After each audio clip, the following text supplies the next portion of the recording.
Alors bonjour nos frères et amis de Poudi la Farine. Donc on a besoin, je veux dire, pratiquement de rien. Ok? On a besoin de rien que, que des petites choses. Alors, donc, après, on se lance. C'est tout. On ne se pose pas de questions. Alors, pour revenir à ce qui est intéressant, alors, pourquoi faire de l'électronique des cartes programmables par rapport à l'électronique que je vais qualifier d'analogique ou comme celui-ci, c'est de l'électronique aussi, vous voyez, il y a une LED blanche qui s'allume, une rouge qui s'éteint, et quand la rouge s'éteint, c'est la blanche qui s'allume.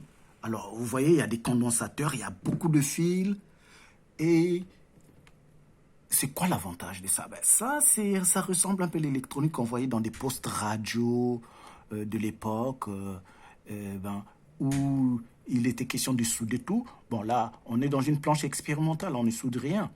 Mais quand même, ça donne un aspect un peu dépassé de la science, ok?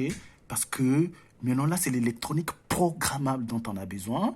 Mais même quand on commence, on ne sous-estime rien. On commence par l'électronique de base, qui est celle-ci, où j'arrive au même résultat, c'est-à-dire une LED blanche qui s'allume et la rouge qui s'éteint.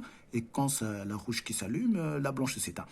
Donc le résultat est le même. Mais le problème, c'est que j'aurai combien de composants? J'aurai combien de transistors? Combien de résistances? Combien de, de, de, des composants électroniques